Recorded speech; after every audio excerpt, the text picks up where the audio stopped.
Hi hello नमस्कार प्रेक्षकांनो, स्वागत आहे तुम्हा सगळ्यांचं आजच्या आपल्या छानशा व्हिडिओमध्ये.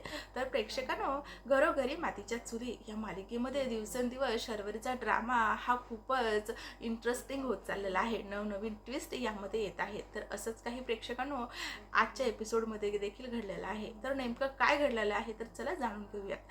तर प्रेक्षकांनो, आपण बघितलं की अगोदर शर्वरी आणि राहुलने एक प्लॅन केलेला असतो. आता इथे जानकीने जो प्लॅन केलेला असतो राहुलचं सत्य जाणून घेण्यासाठी, तो प्लॅन त्यांच्यावरच उलट फिरलेला असतो. म्हणजे इथे आता राहुल आणि शर्वरीला अगोदरच माहिती असतं की जानकीने प्लॅन केलेला आहे आणि त्यामुळे तिने अगोदरच इथे राहुलला तो प्लॅन सांगितलेला असतो. त्यामुळे इथे राहुलचं सत्य काय आता त्यांच्यासमोर येत नाही. आता पुढे आणखी असं देखील आपल्याला बघायला मिळतं की जानकी आणि ऋषिकेश यांच्या मनामध्ये जे काही राहुलने विश्वासाचं घर निर्माण केलेलं असतं, त्यामुळे ऋषिकेशने सगळ्यांसमोर हा निर्णय घेतलेला असतो.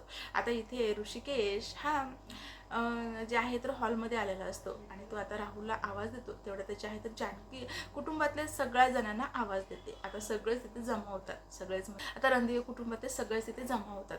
तेव्हा ऋषिकेश सगळ्यांसमोर बोलतो, आई मला ना काहीतरी तुला बोलायचंय. तेव्हा इथे सुमित्रा बोलते, काय बोलायचंय?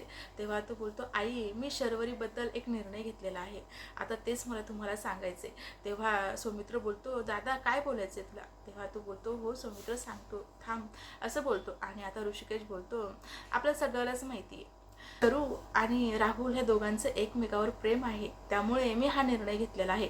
तेव्हाच मात्र इथे सौमित्र हा जे आहे तो खूप संतापतो आणि तो बोलतो, दादा तुझा निर्णय तू सांगण्याच्या अगोदर माझं ऐक. हे बघ, त्या राहुलमुळे आपल्या घराची खूप बदनामी झालेली आहे, त्यामुळे तुझा जो काही निर्णय असेल ना तर तो विचार करून तू घे. तेव्हा तो बोलतो, सौमित्र जरा शांत होशील का? तू माझा ऐकशील का मी काय बोलते? तर थोडा तुझा राग हा आवर, असा बोलतो. आणि तो बोलतो, मी असा निर्णय घेतलेला आहे की शरू आणि राहुल एकमेकावर प्रेम करतात, त्यामुळे त्या दोघांचं लग्न लावून द्यायचं. आता हे ऐकताच इथे सौमित्र खूपच संताप होतो, त्याचा भडका उठतो आणि तो बोलतो, दादा हे काय बोलतोय तू? मला माहिती आहे तुझ्या मनामध्ये जे आहे ना हे सगळं कुणी पेरलंय, जानकी बहिणीने पेरलं तुझ्या मनामध्ये. हे कसं शक्य आहे? अरे दादा, आपली किती बदनामी होऊन लोक काय बोलतील तुला माहिती आहे ना, आपण राहुलला का मारले? तेव्हा तेव्हा इथे शर्वरी बोलते, काय झालं का? म्हणजे दादाने वहिनीचं ऐकलं तर काय बिघडलं? त्याने त्याच्या बायकोचं ऐकलं तर काय चुकी केली?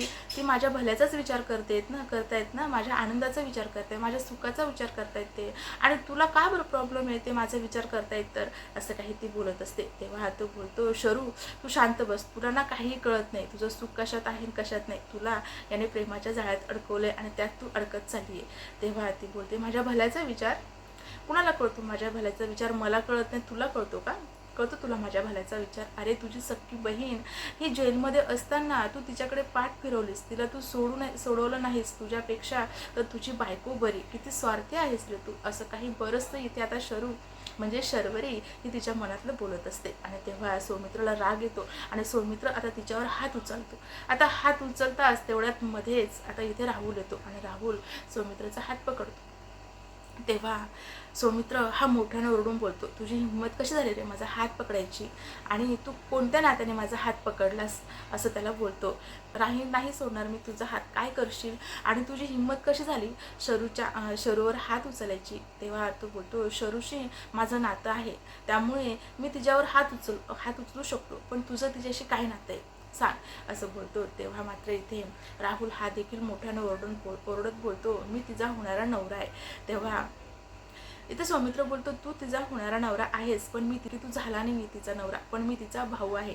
तेव्हा राहुल बोलतो, तू तिचा भाऊ असशील, पण तुला हा अधिकार नाहीये तिच्या अंगावर हात उचलायचा. असं काही या दोघांचंच आता बलतच काही भांडण चालतं. या दोघांचीच आता तू मॅम्या बरीचशी चालते. आणि तेव्हा जे आहे तर सौमित्र हा खूपच चिडलेला असतो. आता इकडनं राहुल देखील खूप चिडलेला असतो.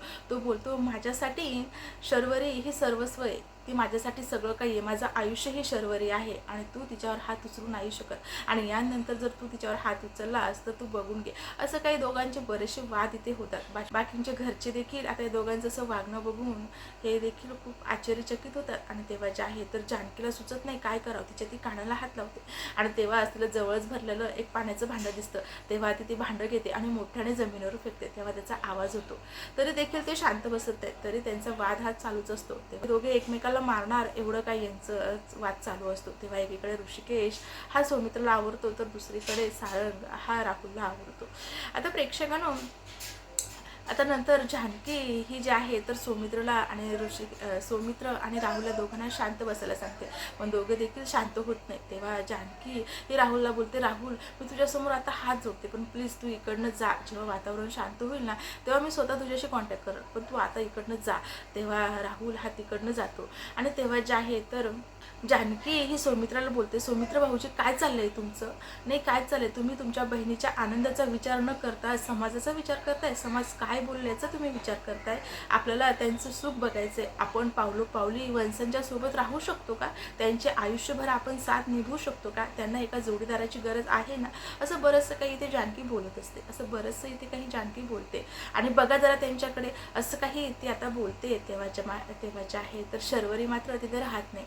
शर्वरी ही तिच्या रूममध्ये जाते आणि जोराने असं दरवाजा लोटते.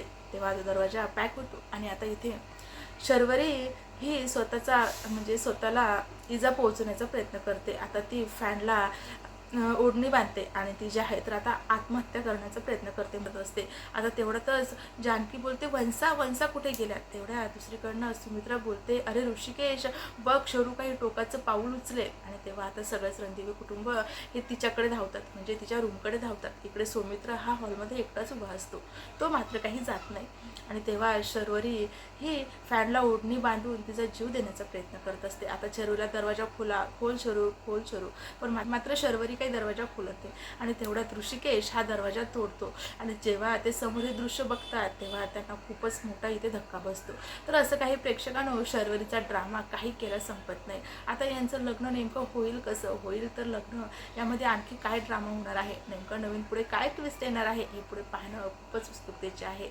आता राहुल आणि शर्वरीचं लग्न झाल्याच्या नंतर देखील काय पुढे ड्रामा घडणार आहे खूपच रंजक आहे. की नेमकं शर्वरी आणि राहुलचं लग्न होतं का? लग्न झालं तर या लग्नामध्ये त्यांचं काही खरा चेहरा समोर येईल की जानकी की ऐश्वर्या आणखी काही नवीन प्लॅन रचेल हे पुढे पाहणं खूपच रंजक आहे. की नेमकं शर्वरी आणि राहुलचा खरा चेहरा घरच्यांसमोर नेमका येईल तरी येईल कसा? तर हे पुढे पाहण्याची आपणास खूपच आतुरता आहे की नेमके आणखी कोणकोणते ट्विस्ट मालिकेमध्ये येणार आहे. अशाच नवनवीन अपडेट जाणून घेण्यासाठी आपल्या चॅनलला मात्र नक्की सबस्क्राईब करा. आणि हो, आजचा एपिसोड तुम्हाला आवडला असेल तर नक्कीच लाईक करा. भेटूया छानशा पुढच्या एपिसोडमध्ये.